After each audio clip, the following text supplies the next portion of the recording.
상호 그렇게 역학적으로 작용을 하고 있거든요. 딱딱한 앞부분으로 좁은 틈을 디딘 뒤 부드러운 뒷부분으로 미끄러지지 않게 지지할 수가 있다고. 염소는 거의 45도 각도로 굉장히 많이 벌어지거든요. 게다가 두 개로 갈라지는 발굽은 신축적으로 움직일 수도 있다. 때문에 네 발을 가지고 있지만 8개의 발로 절벽을 타는 것과 마찬가지. 그렇게 바위에 착 달라붙어 이동한다는 것이다. 이런 신체 구조로 야생 염소들은 대대로 높은 절벽에서 살아왔다는데, 염소 조상이 원래 그 절벽에 사는 애들이에요. 그래서 천적을 피해서 그렇게 절벽에 살게 된 건데, 실제로 척박한 산악지대에 사는 야생 염소들이 천적을 피해 절벽을 오르는 사진들이 화제가 되기도 했었다.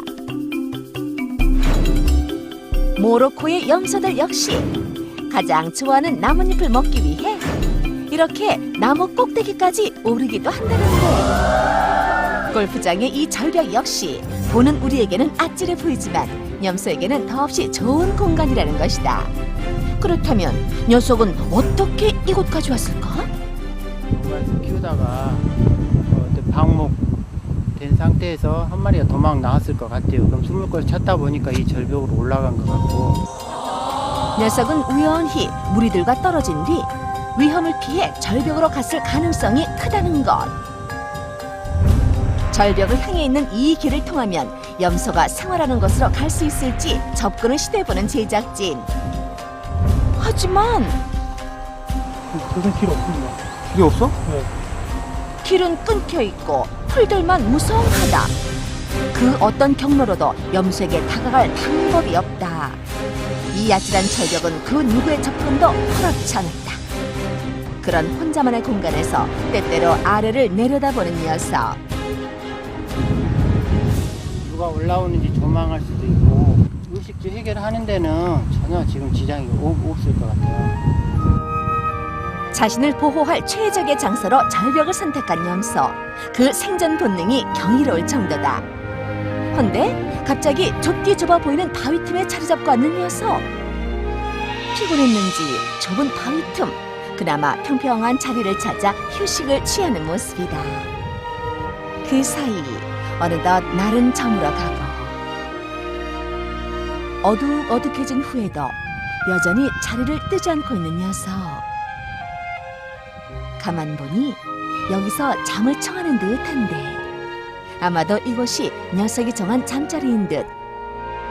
미동도 없이 그렇게 한참을 웅크리고 있다. 밤은 깊어가고 행여 졸다가 떨어지진 않을까 불안했지만 녀석은 그렇게 밤을 보냈다.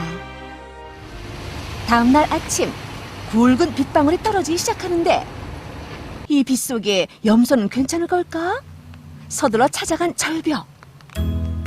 그런데 염소는 이 빗속에도 여전히 절벽을 타고 있었다. 비를 맞으며 아슬아슬 경사면을 내려오는데, 혹시 빗물에 미끄러지진 않을까? 위태로워 보이지만 언제나처럼 능숙하게 이동을 하더니 어디로 갈까 잠시 머뭇거리는 모습. 그러더니 성큼 올라서서 녀석이 향하는 곳은 어느 큰 바위 앞이다. 시원하게 빗방울을 털어내더니 빗줄기를 피해 바위 틈으로 들어가는 염소. 아마도 비를 피할 곳을 찾아 이곳으로 온 모양이다. 녀석이 택한 곳은 그야말로 비바람을 막아줄 수 있는 완벽한 장소. 바위가 마치 처마처럼 머리 위에 드리워져 있다. 그렇게 얼마나 지났을까? 다시 날이 맑게 개이자 슬슬 밖으로 나오는 염소. 가만 보니 거대한 절벽 전체를 누비면서도 녀석의 생활 공간은 철저히 분리되어 있다. 맛있는 풀들이 있어 식당과 같은 이곳. 비를 피할 수 있는 처마 형태의 바위가 있는 이곳. 침실인 듯 밤마다 찾아오는 이곳까지. 절벽의 드넓은 공간들을 녀석은 나름대로 정확하게 구분해서 사용하고 있었다.